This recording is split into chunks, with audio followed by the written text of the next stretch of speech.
미국 정부가 삼성전자나 TSMC처럼 자국 내 반도체 공장을 짓고 있는 기업들의 지분 인수를 검토하고 있습니다.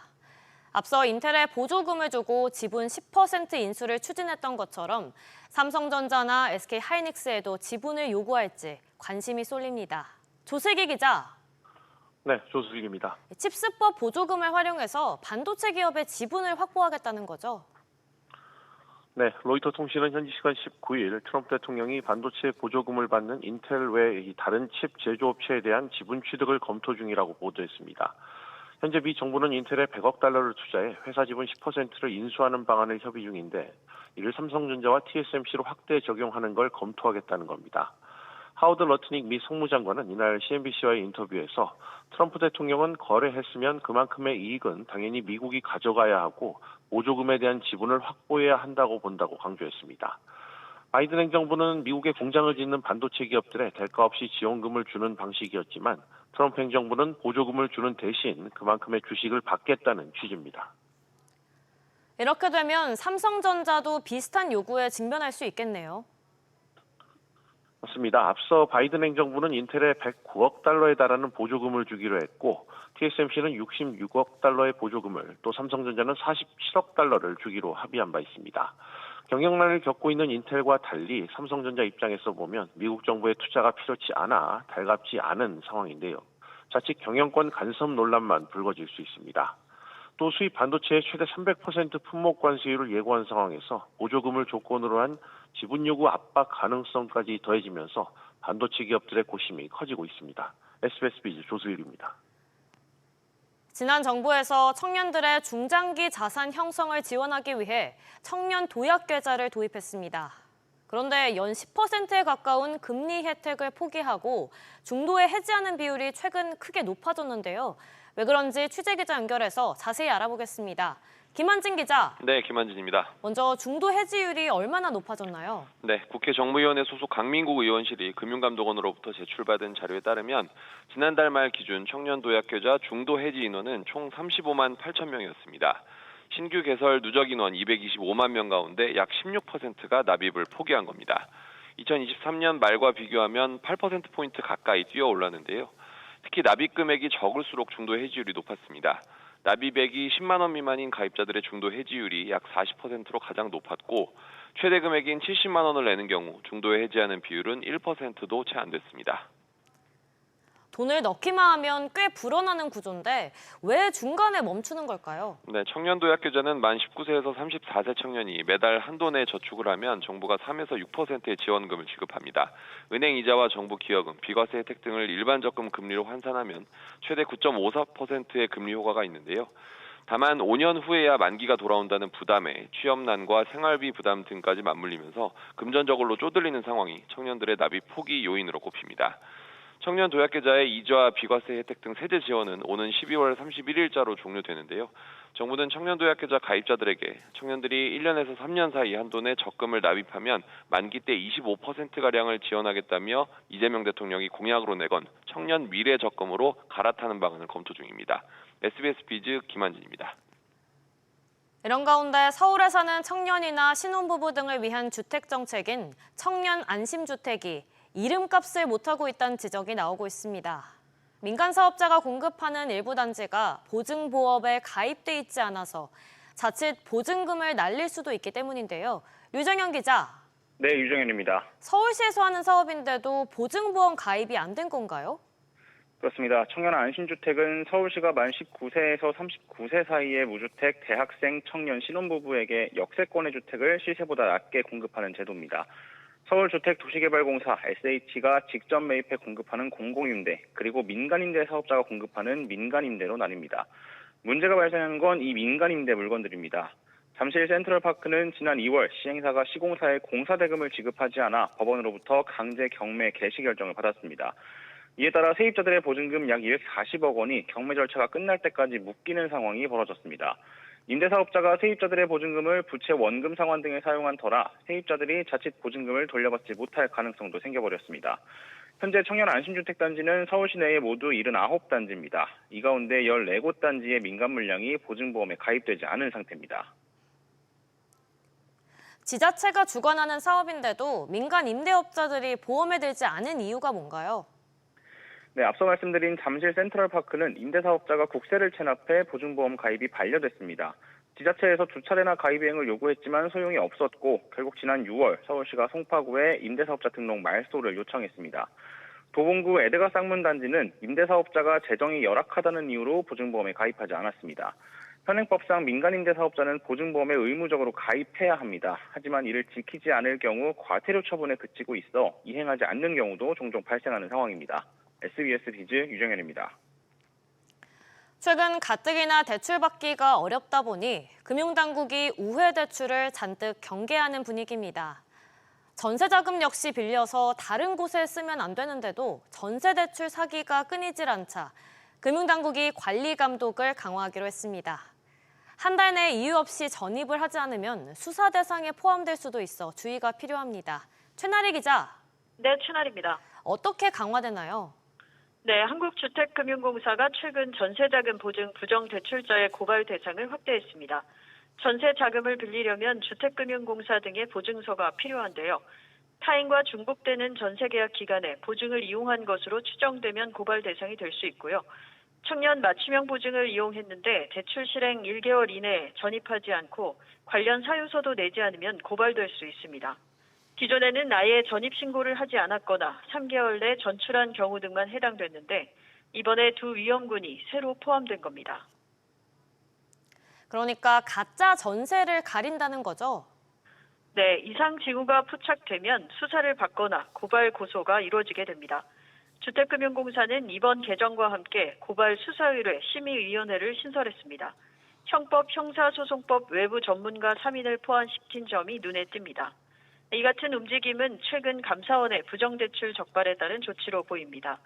감사원은 지난달 가짜 임차인과 임대인이 공모한 전세자금 대출 사기 의심 사례 141건을 적발했는데요.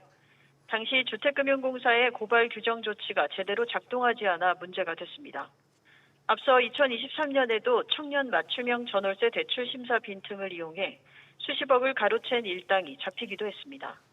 이번 개정 규정은 당장 이달부터 적용될 예정인데 대출 규제가 강화되는 가운데 실수요자의 피해를 줄이기 위한 것으로 풀이됩니다. SBS 비즈 최나리입니다. 최근 대주주 양도세 기준 논란이 계속되는 가운데 이번 정부의 세제 개편안과 관련해서 시장에 실망감을 안긴 내용이 또 있습니다. 바로 배당소득 분리과세인데요. 세 부담을 줄여주겠다는 취지지만 실제로는 효과를 기대하기가 어려워서 기업이 배당을 늘릴 요인이 적다는 지적이 나오고 있습니다. 이에 여당에서 더 낮은 세율을 앞세운 법안이 나왔는데요. 지웅배 기자. 네, 지웅배입니다. 법안에서 세율을 얼마나 더 낮춘다는 건가요? 네, 더불어민주당 김현정 의원이 발의한 개정안에 따르면 최대 10%포인트입니다. 기존 정부안에서 배당 소득이 3억 원을 초과할 경우 매겼던 최고 세율 35%를 25%로 낮췄습니다. 또 소액주주인 2천만 원 이하 구간의 세율도 14%에서 9%로 낮추면서 부자 감세 프레임을 피했습니다. 배당 성향 40% 이상이란 조건 역시 35%로 낮췄습니다. 금융지주사와 달리 일반 제조업에선 정부 기준을 충족하기 어렵다는 지적을 감안한 것으로 보입니다. 배당 성향이 25%를 넘기면서 직전 3년 평균이나 직전 해보다 배당을 5% 늘린 기업이란 조건도 담겼습니다. 정부안이 증가분에만 분리과세를 적용했던 것과 달리 김 의원 개정안은 전체에 분리과세가 적용한다는 점도 차이점입니다. 대주주 양도세도 그렇고 배당 세율까지 정부의 이번 세제 개편안을 두고 논란이 계속 확대되고 있네요. 네, 그렇습니다. 정부안의 경우 일몰이 존재하는 조세특례 제한법으로 그 기한도 3년에 그치는데요. 김 의원 개정안은 소득세법으로 법안을 다시 바꾸기 전까진 그 내용이 유지된다는 점도 정부안과 차이점입니다. 정부안이 효과가 없다는 비판이 나오는 상황에서 개정안이 발의되면서 세율 인하 논의가 다시금 급물살을 탈 것으로 보입니다. 김 의원은 본회의 처리를 앞둔 상법 개정안 통과 이후 당내 논의를 이어가겠다는 방침입니다. SBS 비즈 지웅배입니다. 윤석열 정부가 체코 원전 수주를 위해 미국 원전업체와 이른바 굴욕 계약을 맺었다는 의혹이 불거지면서 논란이 커지고 있습니다. 계약 내용엔 우리나라가 앞으로 북미나 유럽 내 신규 원전을 못 짓는 내용도 포함된 것으로 알려졌는데요. 논란이 확대되자 대통령실은 즉각 진상 파악에 나섰습니다. 자세히 알아보겠습니다. 박규준 기자. 네, 박규준입니다. 한국수력원자력과 미국 웨스팅하우스 간에 맺은 계약 내용에서 정확히 뭐가 문제인 건가요? 네, 올 1월 한국전력과 자회사인 한수원이 미 원전업체 웨스팅하우스와 맺은 합의문 내용이 최근에 공개되면서 논란이 커지고 있는데요. 양측이 체결한 글로벌 합의문을 보면 이 미국 웨스팅하우스만 진출할 수 있는 곳으로 북미, 영국, 일본 그리고 체코를 제외한 유럽연합 가입국이 명시된 것으로 알려졌습니다. 이곳에 우리는 원전 수주를 못하게 되는 겁니다. 반면 우리가 원전 수주를 할 수 있는 국가는 동남아, 북아프리카, 남미 등으로 국한됐습니다. 또 한수원이 원전 한 기를 수출할 때마다 이 웨스팅하우스에 물품 용역 구매 계약과 기술 사용료 명목으로 우리 돈 1조 원 규모를 지급하기로 했다는 의혹도 불거진 상태입니다. 논란이 확대되면서 대통령실도 진상조사를 지시했죠. 그렇습니다. 강훈식 대통령 비서실장은 체코 원전 수출에 대한 국민 의구심을 해소할 수 있도록 진상을 파악해 보고하라고 최근 산업통상자원부에 지시를 내렸는데요. 공공기관인 한전과 한수원이 웨스팅하우스와 계약을 맺는 과정에서 관련 법과 규정을 준수했는지 등이 점검 대상이 될 것으로 알려졌습니다. 논란이 커지자 황주호 한수원 사장은 어제 국회 산업통상자원 중소벤처기업위원회에서 계약 관련 그 수준은 저희가 감내하고도 이익을 남길 만하다고 생각한다며 굴욕적인 계약이 아니라고 말했습니다. 같은 자리에서 김정관 산업부 장관도 정상적으로 이루어진 계약이라는 기존 입장을 재차 밝혔습니다. SBS 비즈 박규준입니다.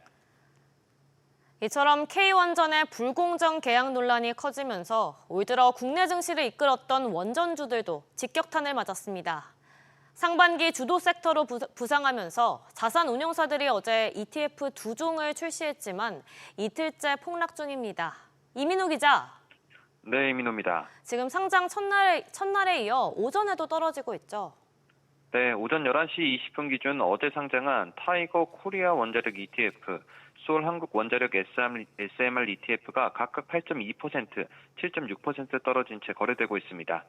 어제 각각 5.5%, 6.3% 하락 마감한 이후 추가로 내린 겁니다. 운용사들은 인공지능 시대에 에너지의 중요성이 커지면서 주요 전력원인 원자력을 기반으로 한 ETF를 속속들이 상장했는데요. 다만 한국수력원자력 한국전력과 미국 웨스팅하우스 간의 불공정 계약 체결과 더불어 북미와 유럽 시장도 포기한다는 새 소식에 국내 증시에서 원전주들이 일제히 약세를 보이고 있습니다. 특히 두 ETF의 주요 구성 종목인 두산에너빌리티, 한전기술, 현대건설 모두 8% 이상 급락하면서 하락폭을 키웠습니다. 그런데 증권사별로는 의견이 엇갈리고 있다고요. 그렇습니다. 대신증권은 원전주와 관련해 수익성보다 수출 물량 증대에 집중 필요가 있다며 비중 확대를 추천했고요. KB증권은 한국 원전 밸류체인의 사업 기회 확대 가능성이 여전히 높다며 조정은 투자 기회라고 바라봤습니다. 유진투자증권은 로열티 지불을 넘어서 한국 원전의 기술 주권 상실로 이어져 중장기 수출 가능성을 제약할 가능성이 높다며 불확실성이 확대될 것으로 바라봤습니다. 한편 ETF별로도 개인들의 매수세도 달랐는데요. 개인들은 어제 상장한 타이거 코리아 원자력 ETF에는 111억 4,800만 원어치, 소울 한국 원자력 SMR ETF에는 41억 6,700만 원어치를 사들였습니다. 반면 기존에 상장된 KB자산운용, 하나자산운용, NH아무디자산운용 등 5개 원자력 관련 ETF는 외면했습니다. SBS 비즈 이민우입니다. 수익성 확대에 사력을 다하는 카카오가 전면 개편에 나섭니다. 티스토리나 포털 등 다음의 색깔은 줄이고 관심도가 높은 스타일로 재정비한다는 건데요. 취재기자 연결해서 자세히 알아보겠습니다. 김동필 기자. 네, 김동필입니다. 먼저 카카오가 다음 색깔 지우기에 나섰다고요? 네, 앞서 카카오는 다음 포털을 분사해 AX 질환 자회사로 양도했는데요. 이어 블로그 서비스인 티스토리도 뜯어 고치면서 비용 절감에 나섰습니다. 이달부터는 3년 이상 미용 계정의 경우 해당 계정의 티스토리 일체를 삭제하기로 한 겁니다. 원래 장기 미용 계정의 글은 데이터 센터에 분리 보관돼서 사람들이 검색으로 찾아볼 수 있었는데요. 새 방침대로라면 과거부터 누적된 정보성 글도 삭제될 가능성이 높아졌습니다. 또 애드센스를 통한 광고도 대폭 제한하면서 일각에선 티스토리를 종료하려는 수순이라는 해석도 나옵니다. 뿐만 아니라 카카오톡도 피드형 전면 개편을 예고했죠? 네, 그렇습니다. 내달부터 순차 개편을 통해 메신저 중심에서 소셜 플랫폼으로 전환한다는 건데요. 친구 탭의 경우 하단을 인스타그램과 같은 PD용으로 바꿔서 컨텐츠를 보여주는 식으로 바꾸고 세 번째 탭에는 쇼폼 컨텐츠를 볼 수 있도록 개편한다는 구상입니다. 이런 개편은 수익과 직결되는 사용자 체류 시간을 확대하기 위함인데요. 정신학 카카오 대표는 지난 7일 있었던 2분기 컨퍼런스 콜에서 연내 20%의 체류 시간을 확대하겠다라면서 카카오톡을 중심으로 트래픽을 늘리고 수익화하는 선순환 구조를 만들겠다라고 공언한 바 있습니다.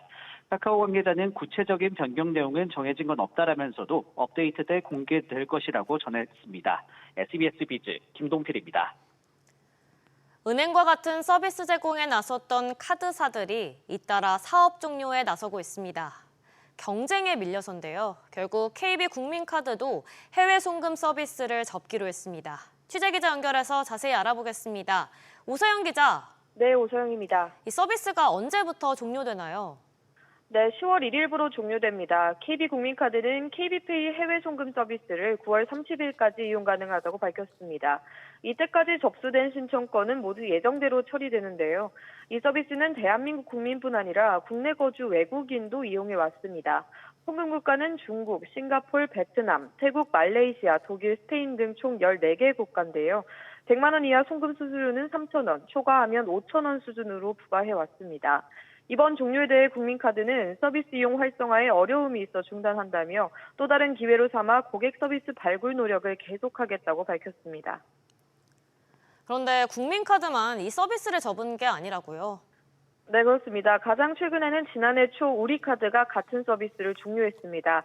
앞서 카드사 선두로 서비스를 지원했던 현대카드도 2020년, 롯데카드도 2023년 결국 해외 송금 서비스를 종료했는데요. 이어 국민카드도 4년 만에 서비스를 접게 된 겁니다.